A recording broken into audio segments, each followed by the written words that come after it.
నరుని ఆత్మ యెహోవా పెట్టిన దీపము. ఆ దీపము అంతరంగములన్నిటినీ శోధించును అని దేవుని యొక్క సత్యవాక్యము మన యొక్క దీపములను గురించి తెలియచేస్తూ ఉంది. మనలో ఆత్మ ఉన్నది.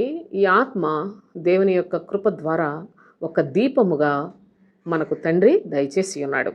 ఆ దీపము మన లోపల అంతరంగములో సమస్తమైన వాటిని పరీక్షించేదిగా ఉన్నదా లేదా గమనించండి.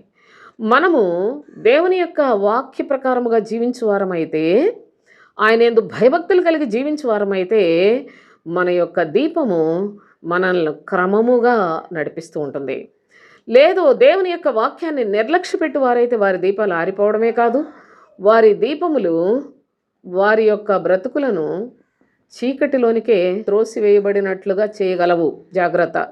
కనుక అంతరంగములన్నిటినీ పరిశోధించే దీపం అనగా మనుషుని యొక్క హృదయము, అంతరంగము, అంతరంగములో ఆంతర్యముంది, ఆంతర్యములో అంతరిక్షము ఉంది.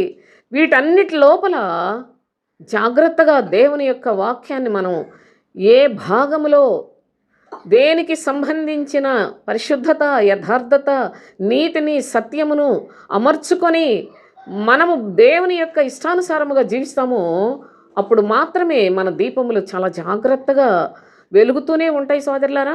అంతేకాదు, అవి మనల్ని పరీక్ష చేస్తాయి. ఒకానొకప్పుడు మనం తీర్పులోనికి వెళ్లకుండా, మనము బాగున్నామనుకొని నష్టపోకుండా, నా మార్గం యథార్థముగానే ఉన్నది అనుకొని చివరికి మరణానికి వెళ్లకుండా కాపాడేది ఈ దీపమే. కనుక మన ఆత్మల విషయంలో బహు జాగరూకులమై ఉండి ఆత్మ సంబంధులుగా బ్రతుకుతూ ఆత్మ సంబంధమైన వాక్యాన్ని ఆత్మ కొరకే ఉపయోగించుకొని ఆత్మస్వరూపుడైన దేవుని చేరుకోవటానికి అంతకంతకు మనము విశ్వాసమందు వృద్ధి పొందుతూ దేవుని ఇష్టానుసారులుగా జీవించడానికి ప్రయాసపడదాం.